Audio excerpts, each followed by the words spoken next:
तुम्हें फांसी होगी। कोर्टरूम में सन्नाटा था, इतना गहरा सन्नाटा कि लोगों की सांसें भी सुनाई दे रही थीं।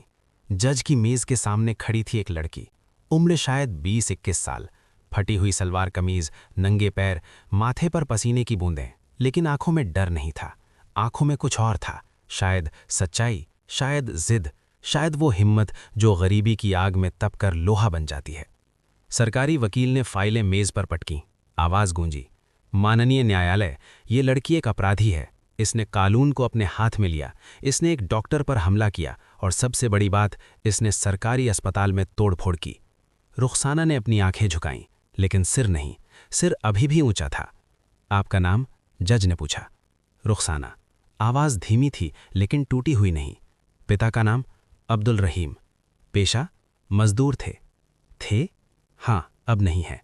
जज ने चश्मा उतारा, रुखसाना की आंखों में झांका, फिर फाइल खोली। ये कहानी शुरू नहीं हुई थी उस कोर्टरूम से, ये कहानी शुरू हुई थी एक छोटे से गांव से, करीमपुर, जिला फर्रुखाबाद, उत्तर प्रदेश, जहां बिजली रात में 4 घंटे आती थी, जहां पानी के लिए 2 किलोमीटर चलना पड़ता था, जहां सड़क का मतलब था कच्ची मिट्टी और बरसात में कीचड़। रुखसाना उस गांव की सबसे गरीब बस्ती में रहती थी। झोपड़ी जिसे घर कहते थे, वो मिट्टी और टीन की थी। बरसात में पानी टपकता था, गर्मी में भट्ठी बन जाती थी, ठंड में हड्डियां कांपती थीं। लेकिन रुखसाना की अम्मी कहती थीं, छत है तो सब कुछ है, भगवान का शुक्र है। अब्दुल रहीम दिहाड़ी मजदूर थे, पत्थर तोड़ते थे, ईंट ढोते थे, सीमेंट के बोरे उठाते थे। दिन भर की मेहनत के 200 रुपए, कभी मिलते कभी नहीं मिलते, लेकिन हिम्मत नहीं टूटती थी, क्योंकि रुखसाना उनकी बेटी थी, उनका सपना थी, उनका गर्व थी। रुखसाना सरकारी स्कूल में पढ़ती थी, किताबें फटी हुई, कॉपी दूसरों से मांगी हुई, लेकिन दिमाग तेज था, क्लास की टॉपर थी। टीचर कहते थे ये लड़की कुछ बनेगी, और रुखसाना के अब्बू मुस्कुरा देते थे। उनकी मुस्कुराहट में दर्द भी था और उम्मीद भी। फिर एक दिन अब्बू बीमार पड़े, बुखार आया, सांस फूलने लगी, खांसी में खून आने लगा। टीबी थी, और गरीब आदमी की बीमारी छुपती नहीं, फैलती है, हड्डियों में, फेफड़ों में, जिंदगी में। गांव के झोला छाप डॉक्टर से काम नहीं चला, फिर शहर गए, फर्रुखाबाद डिस्ट्रिक्ट हॉस्पिटल। बड़ी इमारत थी, लेकिन अंदर का नज़ारा डरावना था। भीड़, धक्का मुक्की, गंदगी, बदबू। मरीज फर्श पर लेटे थे, नर्सें गायब थीं, डॉक्टर कमरे में बंद थे। रुखसाना ने अपने अब्बू को लाइन में खड़ा किया, 3 घंटे इंतजार किया। टोकन मिला, नंबर 178, स्क्रीन पर 92 चल रहा था। शाम हो गई, अंधेरा हो गया। रुखसाना की अम्मी रोने लगी, और तभी अचानक अब्दुल रहीम की आंखें बंद हो गईं, शरीर लुढ़का। अब्बू! रुखसाना चीखी। लोग इकट्ठे हुए, किसी ने पानी छिड़का, किसी ने हाथ पैर दबाए, फिर किसी ने कहा डॉक्टर को बुलाओ। रुखसाना दौड़ी डॉक्टर के केबिन तक, दरवाज़ा खटखटाया। डॉक्टर साहब प्लीज़, मेरे अब्बू को कुछ हो रहा है। अंदर से आवाज़ आई, लाइन में खड़े रहो, नंबर आएगा तो आना। लेकिन साहब वो गिर गए हैं, प्लीज़। मैंने कहा ना लाइन में खड़े रहो। रुखसाना ने दरवाज़ा जोर से धक्का दिया, अंदर घुसी। डॉक्टर फ़ोन पर बात कर रहे थे, हंस रहे थे, चाय पी रहे थे। आप हंस रहे हैं और मेरे अब्बू मर रहे हैं? रुखसाना की आवाज़ कांप रही थी। डॉक्टर ने फ़ोन काटा, गुस्से से देखा। कौन है तू? कैसे घुस आई अंदर? मैं एक बेटी हूँ जिसका बाप मर रहा है। तो यहाँ रोज़ लोग मरते हैं, भगवान हूँ क्या मैं? आप डॉक्टर हैं, आपकी ड्यूटी है, आपको आना होगा। निकल यहाँ से, वरना गार्ड बुला दूंगा। पैसे हैं तो इलाज होगा, नहीं तो घर जाओ। रुखसाना ने अपनी जेब से सिक्के निकाले, 30 रुपए मेज़ पर रख दिए। ये हैं, बस इतना ही। डॉक्टर हंसा, हंसी उसकी गूंजी, दीवारों से टकराई, रुखसाना के दिल में चुभी। डॉक्टर ने गार्ड बुलाया, गार्ड ने रुखसाना का हाथ पकड़ा, बाहर खींचने लगा। रुखसाना ने झटका दिया, गार्ड गिरा, और फिर रुखसाना ने वो किया जो शायद नहीं करना चाहिए था। उसने डॉक्टर का कॉलर पकड़ लिया, घसीटकर बाहर ले आई। देखो देखो इस इंसान को, इसे डॉक्टर कहते हैं। अस्पताल में हंगामा मच गया, पुलिस आई, रुखसाना को पकड़ लिया, अब्दुल रहीम को स्ट्रेचर पर रखा, लेकिन तब तक देर हो चुकी थी। मेरे मियाँ चले गए। अम्मी की चीख गूंजी। अब्दुल रहीम की सांस रुक चुकी थी। रुखसाना घुटनों के बल गिर गई। कोई आवाज़ नहीं निकली, सिर्फ खामोशी थी, इतनी गहरी कि वो चीख से भी ज्यादा दर्द दे रही थी। थाने में केस दर्ज हुआ, सरकारी कर्मचारी पर हमला, अस्पताल में उपद्रव, कानून व्यवस्था भंग। कोर्ट में पेशी हुई। रुखसाना के पास कोई वकील नहीं था। जज ने पूछा, तुम अपना बचाव खुद करोगी? जी हाँ। कोर्ट में हलचल हुई। एक गरीब लड़की खुद अपना बचाव करेगी? लोग फुसफुसाने लगे। जज ने हथौड़ा मारा, शांति। रुखसाना खड़ी हुई, आवाज कांप रही थी, लेकिन शब्द साफ थे। माननीय न्यायालय, मैंने डॉक्टर पर हमला नहीं किया। मैंने सिर्फ अपने अब्बू की जान बचाने की कोशिश की। वो मर रहे थे और डॉक्टर साहब फ़ोन पर हंस रहे थे। उन्होंने पैसे मांगे, मेरे पास नहीं थे, तो उन्होंने इनकार कर दिया। सबूत है? जज ने पूछा। रुखसाना खामोश हो गई। सीसीटीवी काम नहीं करते थे, गवाह डरते थे। उसने धीरे से कहा, नहीं, मेरे पास सबूत नहीं है, लेकिन सच है। सरकारी वकील मुस्कुराया।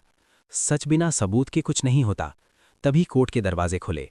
एक उम्रदराज आदमी अंदर आया, सफ़ेद दाढ़ी, हाथ में एक थैला। माननीय न्यायालय, मैं गवाही देना चाहता हूँ। आप कौन हैं? रमेश चंद्र, उसी अस्पताल में वार्ड बॉय, 15 साल से। कोर्ट में सन्नाटा छा गया। मैंने सब कुछ देखा था उस दिन। रुखसाना सच बोल रही थी। डॉक्टर साहब ने पैसे मांगे और जब वो नहीं दे पाईं तो इनकार कर दिया। डॉक्टर का चेहरा सफ़ेद पड़ गया। रमेश चंद्र ने थैले से एक रजिस्टर निकाला।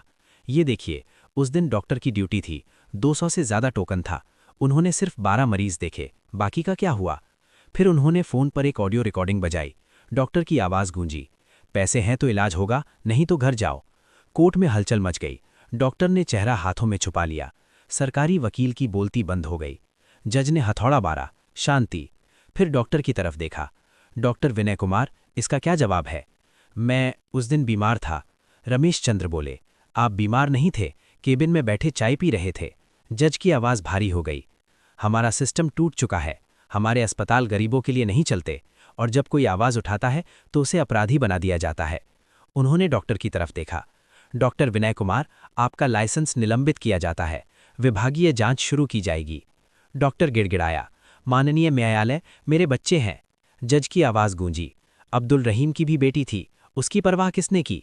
फिर रुखसाना की तरफ देखा। रुखसाना, तुम्हें बरी किया जाता है। तुमने कोई अपराध नहीं किया, तुमने सिर्फ न्याय मांगा। कोर्ट रूम में तालियां गूंजी। रुखसाना के पैर लड़खड़ाए। रमेश चंद्र ने थाम लिया। बेटी संभल जा, तेरे अब्बू का इंसाफ हो गया। रुखसाना रोने लगी, जोर जोर से। महीनों का रुका हुआ दर्द बाहर आ गया। रुखसाना के केस ने पूरे राज्य में सुर्खियां बटोरी।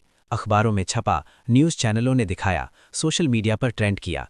लोगों ने सवाल उठाए, कितने और अब्दुल रहीम मरे होंगे, कितनी और रुखसाना चुप बैठी होंगी। सरकार पर दबाव बढ़ा। स्वास्थ्य मंत्री को इस्तीफा देना पड़ा। अस्पताल में जांच हुई, 7 और डॉक्टर निलंबित हुए। सिस्टम में बदलाव की मांग उठी। और रुखसाना? एक एनजीओ ने मदद की, स्कॉलरशिप मिली। उसने लॉ में दाखिला लिया, क्योंकि अब उसका सपना बदल गया था। डॉक्टर नहीं बनना था, वकील बनना था, ताकि और लोगों को न्याय दिला सके, ताकि और अब्दुल रहीमों को बचा सके। 3 साल बाद उसी कोर्ट में रुखसाना खड़ी थी, लेकिन इस बार मुजरिम नहीं, वकील के रूप में। काले कोट में, हाथ में कानून की किताबें। एक और गरीब परिवार के लिए लड़ रही थी। उन्हीं जज ने मुस्कुराकर कहा, वकील रुखसाना, शुरू कीजिए। रुखसाना ने फाइल खोली। आवाज़ में अब कंपन नहीं था, ताकत थी। माननीय न्यायालय, ये सिर्फ एक केस नहीं है, ये उन लाखों लोगों की आवाज़ है जिन्हें सुना नहीं जाता। ये उन हज़ारों परिवारों का दर्द है जिन्हें न्याय नहीं मिलता। गरीबी कोई अपराध नहीं है, लेकिन गरीबों को न्याय न देना ये सबसे बड़ा गुनाह है। जज ने फैसला सुनाया। न्याय फिर से जीता। कोर्ट से बाहर निकलते हुए रुखसाना ने आसमान की तरफ देखा। अब्बू, आपका सपना पूरा हो गया। मैं कुछ बन गई। हवा में जैसे कोई आवाज़ गूंजी, बेटी तू हमेशा से कुछ थी, बस दुनिया को दिखाने की देर थी। रुखसाना मुस्कुराई। आंखों में आंसू थे, लेकिन दर्द के नहीं, खुशी के, संतोष के। क्योंकि उसने सिस्टम को हराया नहीं था, उसने सिस्टम को बदला था। उसने साबित कर दिया था कि एक गरीब लड़की भी इतिहास बदल सकती है। एक टूटा हुआ इंसान भी खड़ा हो सकता है। एक आवाज़ भी तूफान ला सकती है। बदलाव बड़े लोगों से नहीं आता, बदलाव उन लोगों से आता है जिनके पास खोने को कुछ नहीं होता, जिनके पास सिर्फ सच होता है, जिनके पास सिर्फ हिम्मत होती है। रुखसाना के पास यही था, सच और हिम्मत।